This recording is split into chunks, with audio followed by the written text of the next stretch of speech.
ายุนาคากำลังมาสหายเขานี่แหละพายุนาคา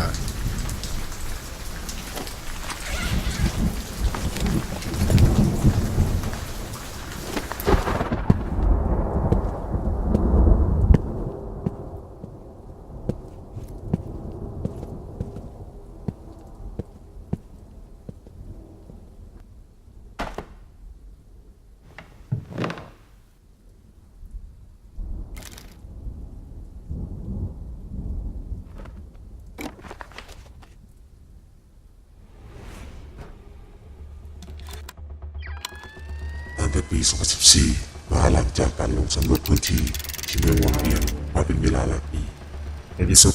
จะได้พบพื้นที่ที่เหมาะสมในการจัดงานเทศกาลดนตรีนานาชาติโดยการสนับสนุนให้ทุนเบื้องต้นของโครงการจากรัฐบาลสวิสในรหัส Contractee 81036-913ระหว่าง The Swiss Confederation กับองค์กรลาวบังไฟ